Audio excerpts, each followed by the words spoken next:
Shalom saudara-saudara sekalian yang saya kasihi di dalam Tuhan Yesus Kristus. Berjumpa kembali di dalam Bible Study dan kita hari ini akan sama-sama merenungkan Yesaya 8. Sebelum kita masuk di dalam perenungan ini, mari kita siapkan hati kita datang kepada Tuhan. Kasih Tuhan, terima kasih segala kebaikan dalam hidup kami, terpujilah Tuhan, terpujilah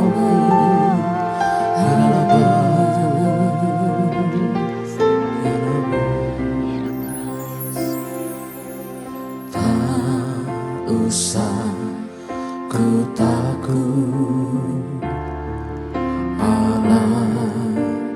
menjagaku, tak usah ku bimbang. Yesus peliharaku, tak usah ku susah. Roh Kudus hiburku,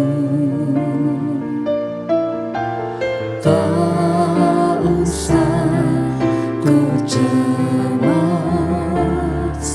Dia memberkatiku. El Shaddai,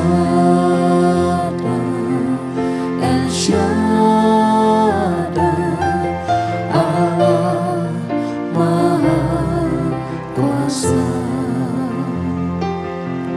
Dia besar, Dia besar, El Shaddai mulia, El Shaddai, El Shaddai, Allah Maha Kuasa. Berkat-Nya melimpah, El Shaddai.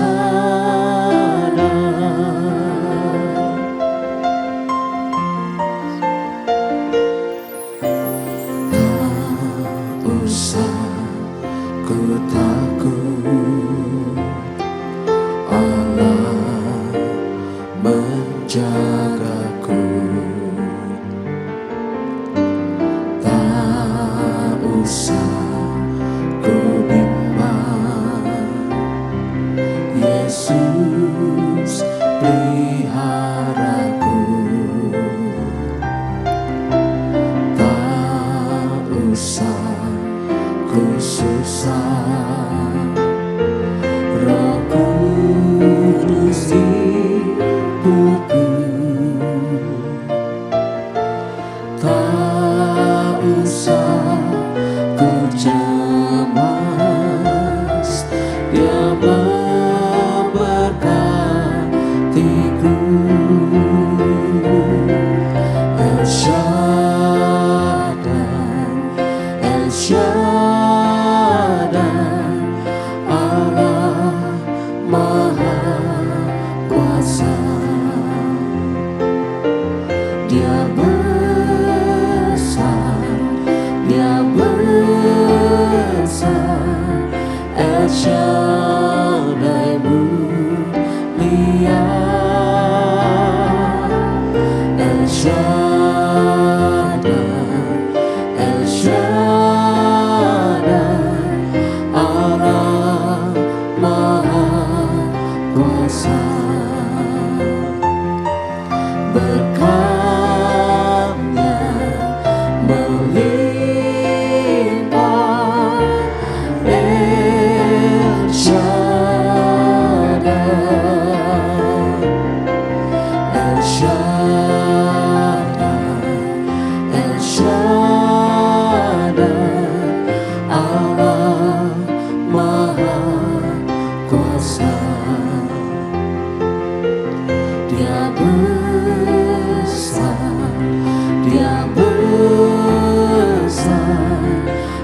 Shaddai mulia,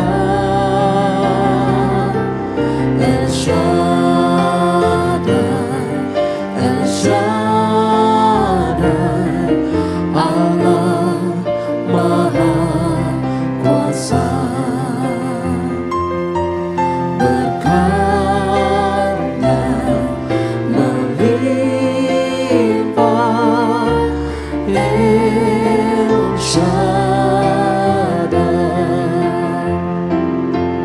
Berkatnya melimpah, El Shaddai. Berkatnya melimpah, El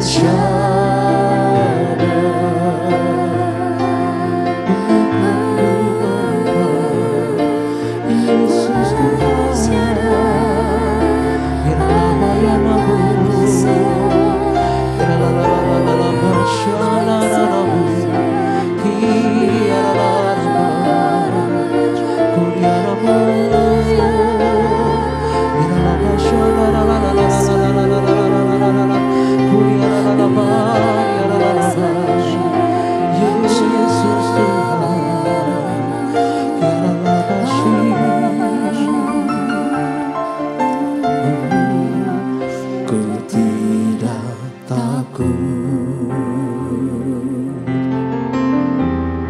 sebab Kau besertaku.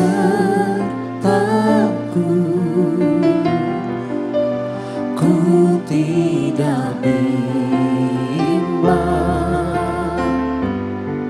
sebab Engkau Allahku. Engkau meneguhkanku, bahkan menolongku. Kau batu karangku, Yesus Tuhan. Yesus memegangku dengan tangan kananmu. Yesus memberiku kemenangan. Yesus memegangku dengan tangan kananmu. Yesus memberiku kemenangan.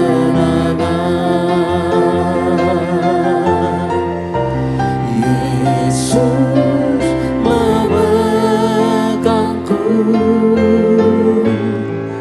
dengan tangan kananmu. Yesus memberiku kemenangan.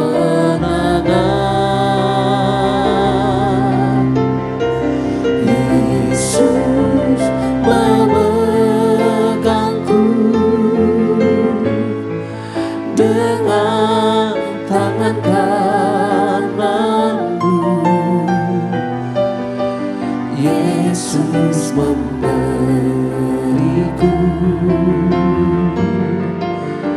kemenangan.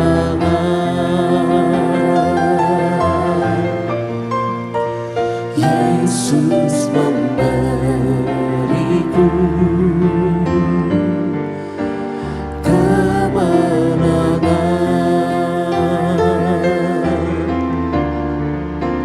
Yesus memberiku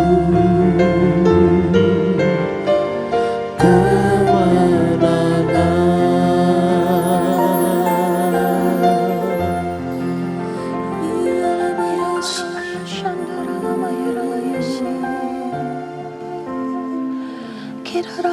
Shane.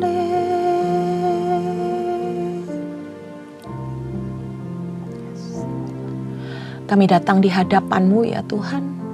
Kami bawa hati dan hidup kami untuk kami mau lebih lagi mendengar segala apapun yang menjadi pesan Tuhan untuk kami lakukan di dalam kehidupan ini. Bapa, kami percaya firman-Mu yang menguatkan setiap kami, firman-Mu yang meneguhkan setiap kami, dan pesan-pesan yang daripada-Mu yang berbicara yang atas setiap kami ya Bapa. Perkataan-Mu yang kami nanti-nantikan di sepanjang hari-hari kami.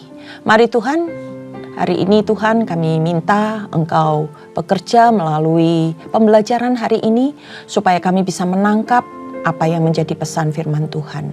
Hanya di dalam nama Tuhan Yesus, haleluya, amin. Oke saudara-saudara, kita masuk di dalam Yesaya yang ke-8. Yesaya yang ke-8 ini menceritakan tentang bagaimana Yesaya sedang menyampaikan pesan Tuhan yang ditaruh dalam hidupnya. Dan akan dibagi menjadi 3 perikop. Yang pertama adalah anak nabi sebagai tanda. Kemudian dilanjutkan dengan penyerbuan Asyur ke Yehuda. Dan bagaimana Yesaya terpaksa bersembunyi karena hal-hal yang terjadi pada hari itu. Nah, saudara-saudara, kalau kita lihat di dalam setiap perikop ini, ada yang berisi sebuah pesan atau cerita, ada yang berisi tentang puisi-puisi sebagai perumpamaan yang berusaha disampaikan dengan kata-kata yang indah, dan juga sebuah peringatan saudara-saudara. Karena seorang nabi itu pada dasarnya adalah orang yang ditugasi untuk membawa pesan Allah untuk umatnya. Nah, seorang nabi dalam hal ini kita bahas tentang Yesaya. Yesaya ini dipakai untuk bisa menjadi perantara. Supaya apa? Pesan itu terdeliver, tersampaikan kepada raja ataupun umat Tuhan pada masa itu.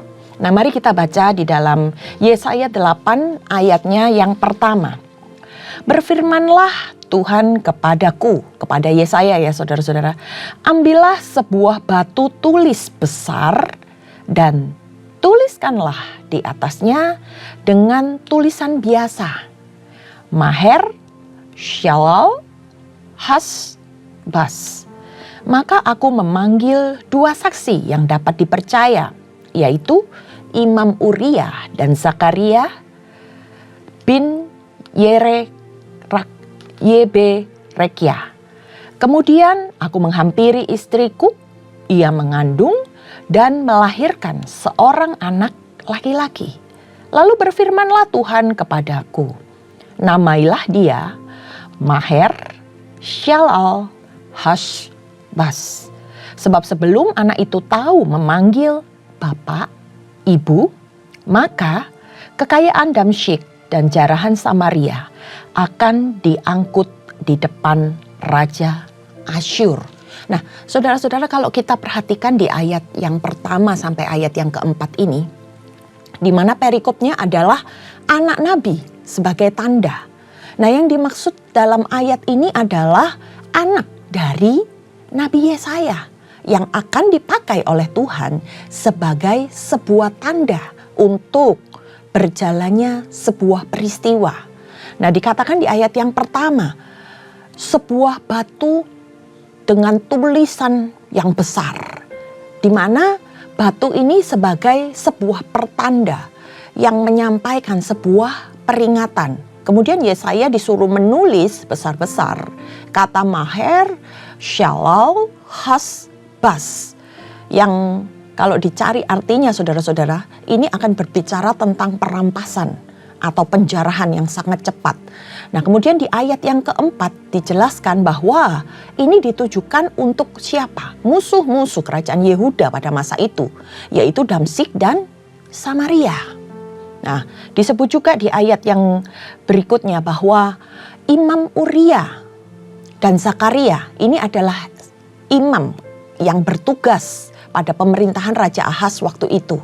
Nah, nama dari anak yang akhirnya diperoleh oleh Nabi Yesaya ini digunakan sebagai tanda. Maka anak itu dinamai Maher Shalal Hasbaz. Dan kelahiran ini diberikan sebagai sebuah peringatan. Maka Tuhan menyampaikan kepada Yesaya, dia bisa berbicara, memanggil ayah dan ibunya itu sekitar dari lahir sampai mungkin anak usia 2, 3, 4 tahun gitu ya. Menunjukkan bagaimana penggenapan firman Tuhan tersebut akan dinyatakan. Jadi ini sebagai sebuah pertanda. Yesaya diminta untuk melambangkan apa yang sudah Allah sampaikan untuk bangsa Yehuda pada waktu itu. Khususnya raja yang memerintah. Mari kita lanjutkan di dalam ayat yang kelima dengan sebuah perikop yang berbeda saudara-saudara. Dalam penyerbuan Asyur ke Yehuda. Kita baca ayat yang kelima. Tuhan melanjutkan lagi firman-Nya kepadaku. Oleh karena bangsa ini telah menolak air Shiloah yang mengalir lamban dan telah tawar hati terhadap Resin dan anak Remalia. Sebab itu sesungguhnya Tuhan akan membuat air sungai Efrat yang kuat dan besar meluap-luap atas mereka, yaitu Raja Asyur dengan segala kemuliaannya. Air ini akan meluap melampaui segenap salurannya dan akan mengalir melampaui segenap tebingnya serta menerobos masuk ke Yehuda, ibarat banjir yang meluap-luap hingga sampai ke leher, dan sayap-sayapnya yang dikembangkan akan menutup seantero negerimu, ya Immanuel. Ini merupakan firman Tuhan yang disampaikan dalam bentuk sebuah puisi, sebuah penggambaran tentang apa? Tentang penghukuman yang akan terjadi dalam kerajaan Yehuda. Air Shiloah yang disebutkan itu adalah air yang ada di sungai Efrat pada zaman itu. Di mana air ini membawa mata air dari Gihon pelan-pelan menuju ke Yerusalem. Air ini akan masuk di sungai-sungai Siloam. Nah, dikatakan air ini mengalirnya lamban karena memang alirannya itu kecil saudara-saudara. Dan ini digunakan untuk kebutuhan minum masyarakat Yerusalem pada waktu itu. Jadi air Shiloah ini memiliki arti yang sangat penting bagi orang-orang yang ada di Yerusalem dan kerajaan Yehuda. Air Shiloah ini bisa diartikan sebagai janji Tuhan. Sedangkan di situ disebut Resin orang Aram dan Pekah dari Efraim. Ini yang menyebabkan Raja Ahaz patah semangat, orang-orang yang meneror Raja Ahaz pada waktu itu. Orang Aram dan juga Pekah. Nah, ini sedang mengungkapkan bagaimana Raja Ahaz itu menolak peringatan-peringatan yang disampaikan Nabi Yesaya. Rasa khawatirnya, rasa ketakutannya lebih besar. Karena apa? Dia melihat para musuhnya, kebesaran musuh-musuhnya. Sehingga peringatan dari Tuhan tidak dia hiraukan. Tetapi dia membesarkan apa yang menjadi ketakutan dan kekhawatirannya. Bahkan Raja Ahaz itu lebih memilih bantuan dari Raja Asyur daripada percaya kepada janji Tuhannya. Nah, Asyur ini digambarkan seperti sungai Efrat tadi, saudara-saudara, yang kuat dan besar alirannya sampai meluap-luap. Nah, harapan Raja Asyur itu ditujukan kepada apa yang nampak, apa yang terlihat. Dia berpikir bahwa Raja Asyur ini seorang raja yang besar. Maka dia menaruh pengharapannya di sana dan mengabaikan apa yang sudah Tuhan pesankan melalui Yesaya. Nah, sampai akhirnya hal ini bisa menimbulkan masalah, menimbulkan sebuah bencana. Karena di lanjutannya dikatakan bahwa karena aliran airnya ini mengalir dengan deras sampai ke leher, bahkan akhirnya menutup tanah Yehuda. Ini sebuah peringatan yang dinyatakan oleh Yesaya untuk Raja Ahaz pada masa itu. Kita baca berikutnya di ayat yang ke-9. Ketahuilah hai bangsa-bangsa dan terkejutlah. Perhatikanlah ya segala pelosok bumi. Berikat pingganglah dan terkejutlah. Berikat pingganglah dan terkejutlah. 2 kali. Ini menyatakan sebuah penekanan. Buatlah rancangan, tapi akan gagal juga. Ambillah keputusan, tetapi tidak terlaksana juga. Sebab Allah menyertai kami. Mereka bilang. Nah, ini peringatan ini disampaikan saudara-saudara pada masa ini kepada bangsa-bangsa tentang berikat pinggang, yang artinya bersiap-siaplah, akan terjadi sebuah perang. Dan terkejutlah dalam menyaksikan bagaimana kuasa Tuhan atas segala sesuatunya. Nah, mau memikirkan bagaimanapun hebatnya siasat perang, ya, akan sia-sia. Firman Tuhan mengatakan, karena Allah yang menyertai mereka. Ini bukan bangsa Yehuda waktu itu atau Raja Ahaz, tetapi orang-orang percaya kepada Allah yang masih tetap tinggal, tetap bersabar, menunggu pekerjaan Tuhan, menunggu waktunya Tuhan. Jadi di sini saudara-saudara, mereka sedang menyampaikan bahwa hati-hati, habis ini ada sebuah perang. Tapi Tuhan akan menyertai orang-orang yang menanti-nantikan Tuhan. Ini berbicara kepada orang yang senantiasa tekun, menantikan janji Tuhan, yang senantiasa berjaga-jaga. Bukan dengan melihat apa yang terjadi, tetapi menguatkan kepercayaannya kepada Tuhan, kepada mereka yang tersisa, mereka yang ada di pihak Yesaya, yang hanya benar-benar mengandalkan Tuhan. Bukan berbicara tentang Raja Ahaz dan rakyatnya yang waktu itu yang sudah menyembah sesuatu yang mereka lihat, bukan menantikan janji Tuhan. Di ayat selanjutnya, dikatakan di dalam perikopnya, Yesaya bersembunyi. Mari kita baca di ayat yang ke-11. Sebab beginilah firman Tuhan kepadaku. Ketika tangannya menguasai aku dan ketika ia memperingatkan aku supaya jangan mengikuti tingkah laku bangsa ini. Jangan sebut persepakatan segala apa yang disebut bangsa ini persepakatan. Dan apa yang mereka takut, janganlah kamu takuti. Janganlah gentar melihatnya. Tetapi Tuhan semesta alam, dialah yang harus kamu akui sebagai yang kudus. Kepadanyalah harus kamu takut dan terhadap dialah harus kamu gentar. Ia akan menjadi tempat kudus, tetapi juga menjadi batu sentuhan dan batu sandungan bagi kedua kaum Israel itu, serta menjadi jerat dan perangkap bagi penduduk Yerusalem. Dan banyak di antara mereka akan tersandung, jatuh, dan luka parah, tertangkap dan tertawan. Saudara, kalau kita perhatikan, seringkali kata-kata Tuhan itu keras, memperingatkan.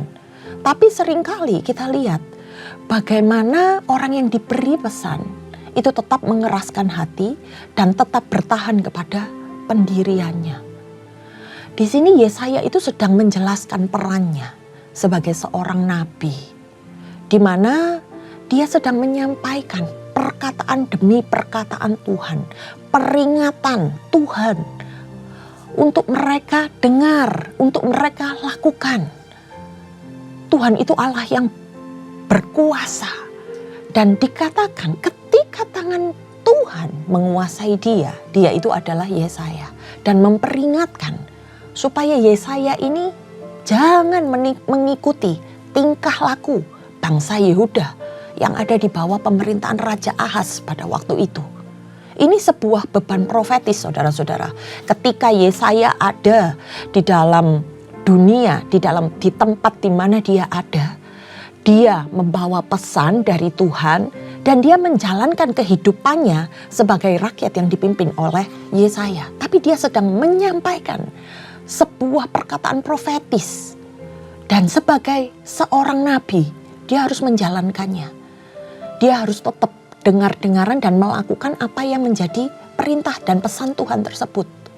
Dikatakan, jangan takut, Jangan takut akan persepakatan apapun yang dirancangkannya. Tetapi hanya takutlah kepada Tuhan. Ini ditekankan oleh Tuhan kepada Yesaya. Tuhan itu bisa menjadi tempat kudus dan batu sentuhan, ya dikatakan saudara-saudara. Tapi bisa juga menjadi batu sandungan. Artinya apa? Artinya bahwa Tuhan itu mampu menyelamatkan. Tapi ingat, Tuhan juga mampu membinasakan.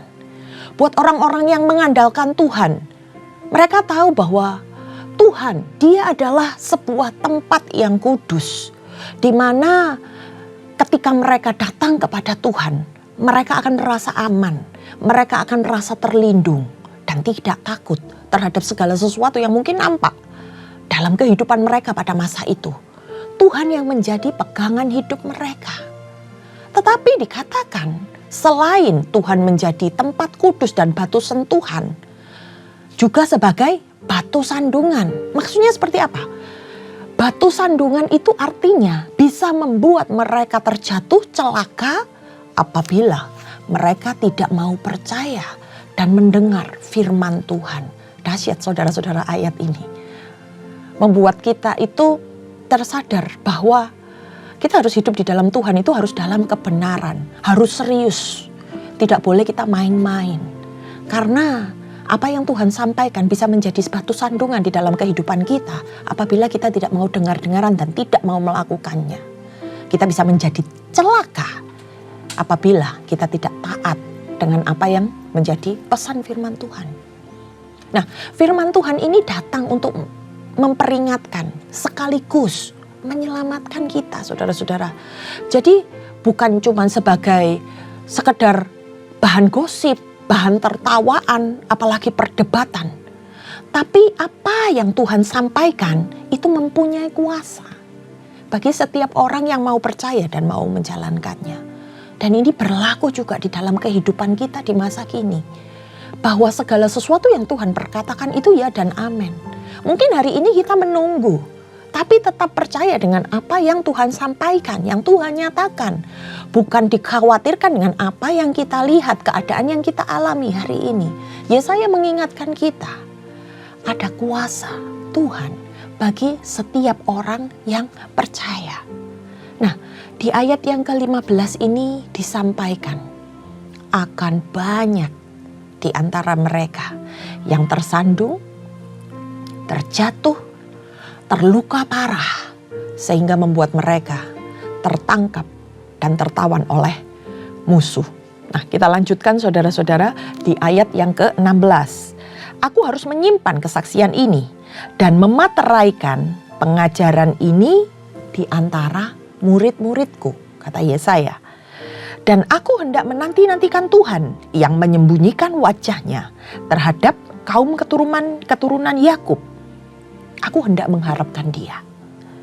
Sesungguhnya aku dan anak-anak yang telah diberikan Tuhan kepadaku adalah tanda dan alamat di antara orang Israel dari Tuhan semesta alam yang diam di Gunung Sion. Dikatakan Tuhan menyembunyikan wajahnya. Maksudnya apa Tuhan menyembunyikan wajahnya? Adalah Tuhan marah, saudara-saudara. Dan Yesaya harus menyimpan setiap nubuatan ini, pesan-pesan Tuhan ini, sampai waktunya tiba, waktunya digenapi. Dan murid-murid yang dikatakan ini adalah orang-orang yang beriman, yang masih bersama-sama dengan Yesaya, yang masih mau percaya, dan yang mau menantikan penggenapan janji Tuhan sampai pada waktunya. Nah, ada kalanya seorang nabi Tuhan itu harus berdiam diri sambil menunggu penggenapan janji yang sudah Tuhan nyatakan. Dan hidup para nabi serta anak-anaknya ini seringkali digunakan oleh Tuhan sebagai tanda atau sebagai peringatan tentang apa yang akan terjadi di kemudian hari. Kita lanjutkan di ayat yang ke-19. Dan apabila orang berkata kepadamu, mintalah petunjuk kepada arwah dan roh-roh peramal yang berbisik-bisik dan komat kamit. Maka jawablah, bukankah suatu bangsa patut meminta petunjuk kepada Allahnya? Tapi A-nya huruf kecil ya saudara-saudara. Atau haruskah mereka meminta petunjuk kepada orang-orang mati bagi orang-orang hidup? Carilah pengajaran dan kesaksian.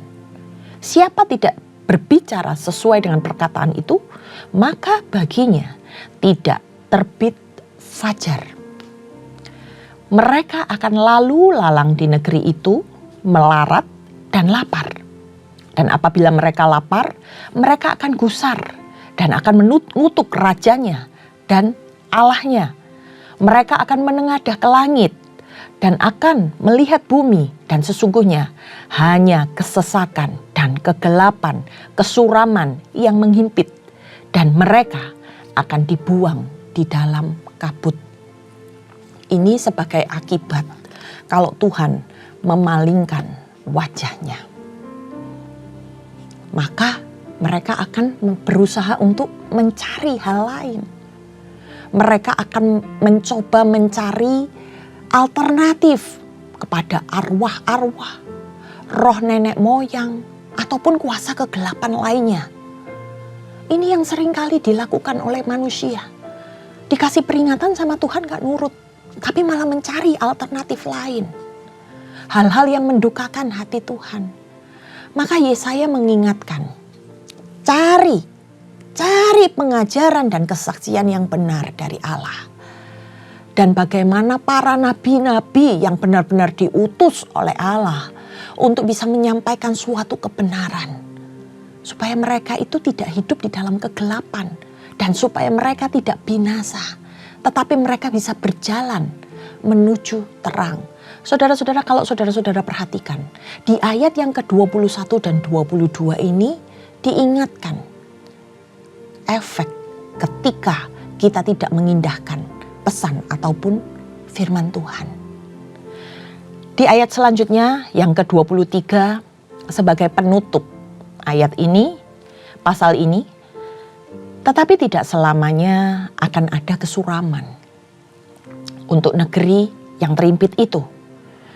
Kalau dahulu Tuhan merendahkan tanah Sebulon dan tanah Naftali, maka di kemudian hari Ia akan memuliakan jalan ke laut, daerah seberang sungai Yordan, wilayah bangsa lain. Tuhan itu sungguh luar biasa saudara-saudara. Dia tahu bagaimana orang-orang jemaat yang ada pada waktu itu menyimpang. Tapi Tuhan tetap mengasihi. Ada sebuah janji penyelamatan yang Tuhan nyatakan, yang Tuhan sampaikan. Akan ada keselamatan yang disiapkan oleh Tuhan di tengah kesuraman yang mereka alami. Saudara-saudara, apabila kita pelajari secara detail apa yang disampaikan di dalam Yesaya 8, ini bisa kita aplikasikan di dalam kehidupan kita hari-hari ini.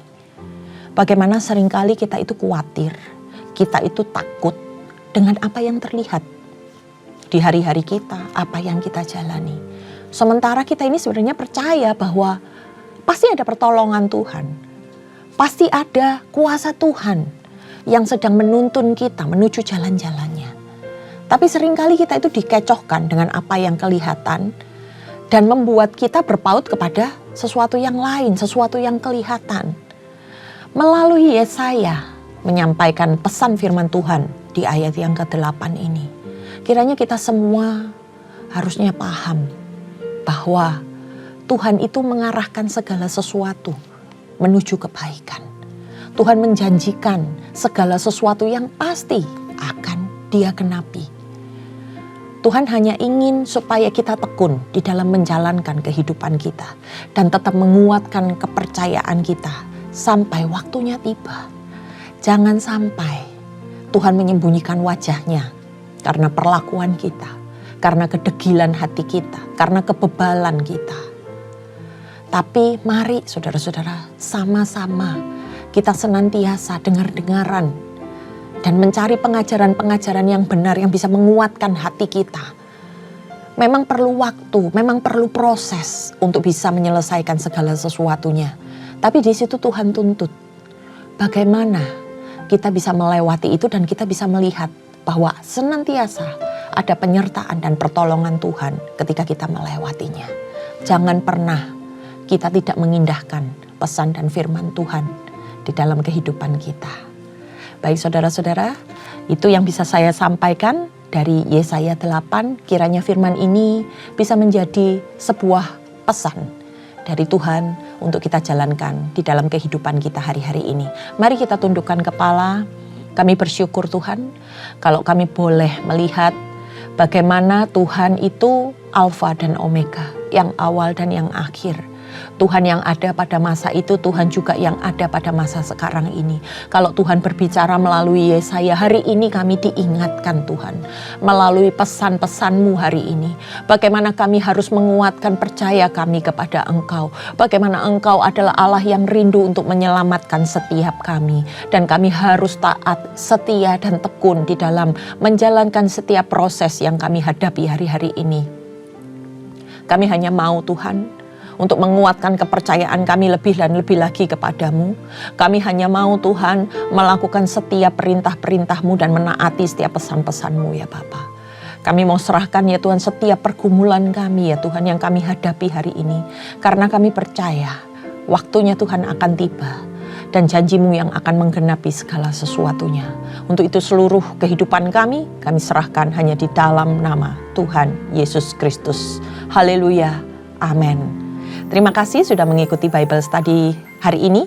Sampai ketemu di hari yang berikutnya. Tuhan Yesus memberkati.